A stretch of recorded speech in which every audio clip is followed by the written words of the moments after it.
Et je salue l'opportunité que vous me donnez aujourd'hui de m'adresser vraiment à tous ces chefs de gouvernement pour parler et mettre en valeur vraiment les réseaux verts qui sont aujourd'hui une dynamique que nous tous nous saluons parce que vraiment c'est un travail excellent qu'a fait le Parlement du climat pour qu'ensemble nous puissions au moins lever et respecter aussi faire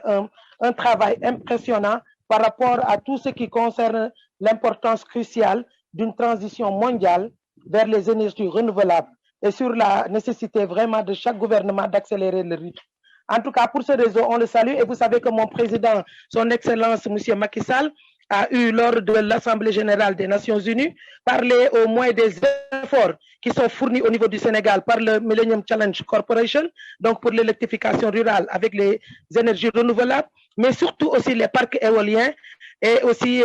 l'électrification qu'on est en train de développer dans les secteurs surtout clés de développement que sont l'agriculture, la pêche, l'élevage, le tourisme et les infrastructures, tout ce qui concerne aussi les questions de santé et de nutrition, allant dans l'eau et l'accès à l'eau et à l'assainissement. Et vous savez que aussi on tend vers l'exploitation du pétrole et du gaz, donc qui demeure plus ou moins sensible aux divers impacts du changement climatique. Et en effet, je crois que pour ce changement climatique, il faudrait qu'on essaie de voir les différents risques qui sont là et les catastrophes qu'il induit et qui constituent une réelle menace sur les objectifs de développement. Et réduire aussi la croissance et rendre inefficace la lutte que nous sommes en train de faire sur la pauvreté et l'atteinte de la sécurité alimentaire. Je crois ensemble, nous devons limiter le réchauffement climatique, comme l'a dit l'accord de Paris à 1,5 d'ici la fin du siècle. Et là, je crois que c'est un combat que nous devons tous mener, relever le défi de la sauvegarde de l'environnement par la réduction et l'empreinte écologique. La RED+,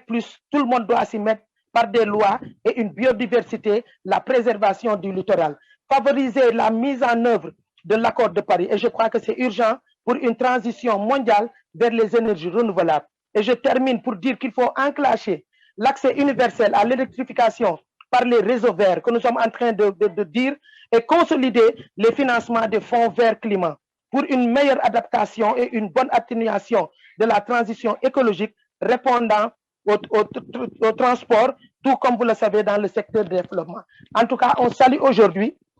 cette opportunité que vous nous donnez pour ensemble, la main dans la main, que nous relevons avec les réseaux verts le changement du climatique qui aujourd'hui pose problème au niveau mondial. Je vous remercie.